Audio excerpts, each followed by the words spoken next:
Halo pemirsa JPR TV dari Sabang sampai Merauke, dari Miangas hingga Pulau Rote. Bertemu lagi bersama saya Mona Azhari-Nisa dalam program Kominfo Distro.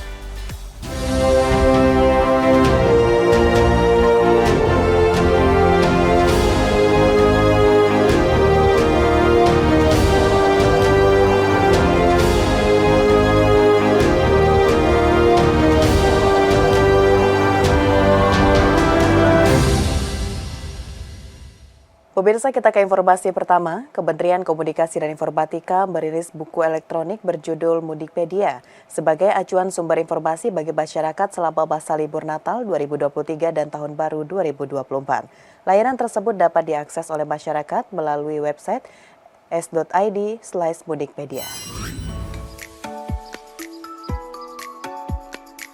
Jelang libur Natal dan Tahun Baru 2024, Kementerian Komunikasi dan Informatika kembali mengambil peran mendukung Kementerian Perhubungan serta kementerian dan lembaga terkait dalam hal komunikasi publik. Direktur Jenderal IKP Kominfo Usman Kanso mengatakan bahwa Kominfo telah membentuk tim komunikasi publik lintas kementerian lembaga, ada Kementerian Perhubungan, Kementerian PUPR, Kementerian Parekraf, BMKG, Korlantas Polri, dan pemerintah daerah. Tidak hanya itu, Usman juga mengatakan bahwa Kominfo melalui Ditjen IKP kembali meluncurkan buku elektronik Mudikpedia Nataru yang bisa diakses melalui s.id/mudikpedia untuk memudahkan pemudik mendapatkan berbagai informasi penting terkait Nataru 2023-2024. Kita nyebutnya Mudikpedia. Ya, Mudikpedia Nataru ini bisa diakses di https /s.id/mudikpedia. Jadi masyarakat bisa menjadikan buku ini sebagai panduan. Buku elektronik tersebut berisi ragam informasi penting, yaitu perkiraan jumlah pemudik saat periode Nataru, perkiraan puncak kepadatan arus lalu lintas, update harian perkiraan cuaca, hingga tersedia inspirasi kuliner dan pariwisata di jalur mudik. Kementerian Komunikasi dan Informatika menyebutkan surat edaran kecerdasan buatan atau AI sudah memasuki tahap finalisasi. Surat edaran tersebut dimaksudkan sebagai panduan etika bagi para pelaku industri yang menggunakan kecerdasan buatan.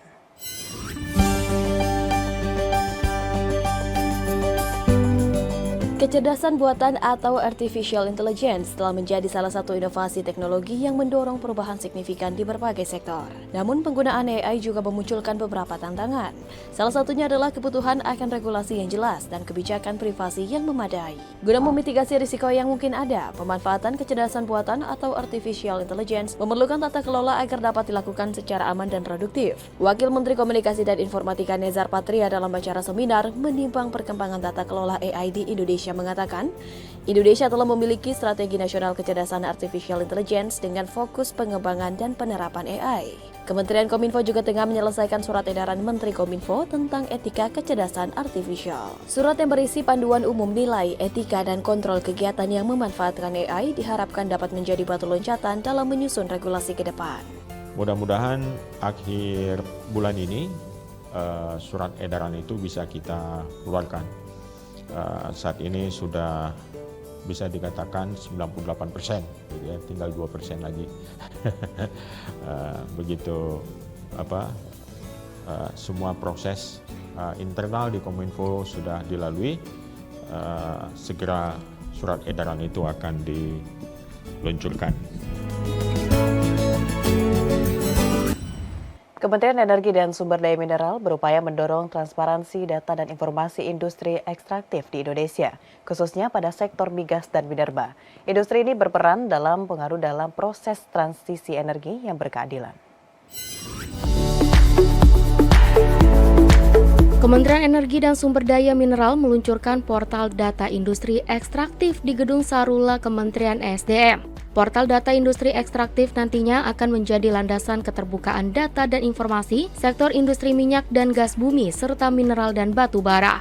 Peluncuran portal ini menjadi bentuk nyata pemerintah dalam mewujudkan transparansi dan akuntabilitas data. Pasalnya, menurut Sekjen Kementerian SDM Dadan Kusdiana, industri ekstraktif saat ini telah mampu memberikan kontribusi signifikan terhadap penerimaan negara, sehingga perlu pengawasan ketat dan integritas tinggi agar tidak ada tindakan korupsi. Sehingga dari keterbukaan informasi ini diharapkan mampu mengurangi potensi praktik korupsi sektor industri ekstraktif. Portal data industri ekstraktif berisi data dan informasi tentang hulu migas dan pertambangan mulai dari data alokasi izin, eksplorasi dan produk, pendapatan dari migas dan tambang, hingga penerimaan negara dan data terkait dana bagi hasil ke daerah. Portal ini juga dapat menjadi referensi penyusunan sebuah kebijakan khususnya dalam merencanakan program transisi energi berkeadilan. Jadi kita akan disclose. Sekarang pun sebetulnya bisa diakses data tersebut. Tapi ini akan menjadi lebih terbuka, siapapun bisa melihat. Jadi kita harapkan dengan keterbukaan ini tidak hanya dari sisi pusat menunjukkan bahwa ini sudah disampaikan, gitu ya. Tapi juga masyarakat, society di daerah pun bisa ikut sama-sama monitor dan mengawal, dan dalam beberapa hal nanti bisa mendorong supaya ini sampainya itu sesuai. Kementerian Perindustrian terus berkomitmen untuk menumbuh kembangkan wirausaha yang ada di Indonesia. Hal ini untuk mendukung pemanfaatan bonus demografi di Indonesia yang akan mencapai puncaknya pada tahun 2030 dengan 68% penduduknya adalah usia produktif.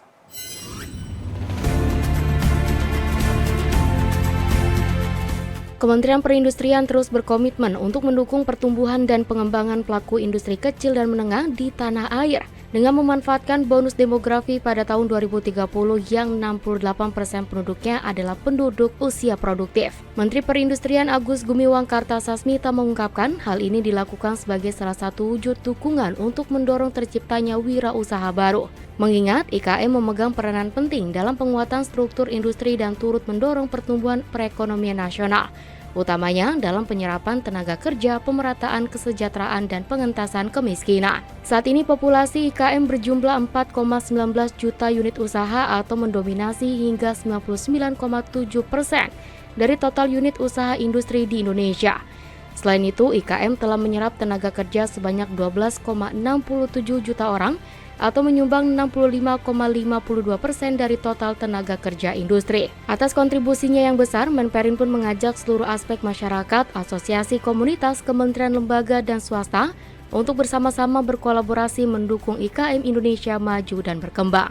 Dan tentu bonus demografi ini harus kita manfaatkan secara optimal dalam rangka mendorong pertumbuhan ekonomi Indonesia ke tingkat yang lebih tinggi lagi. Dan bonus demografi ini tentu harus kita dorong dengan atau salah satu caranya menumbuh kembangkan semangat kewirausahaan yang ada di Indonesia. Pemirsa, usai jeda pariwara, Kominfo Newsroom akan kembali dengan informasi lainnya. Tetaplah bersama kami.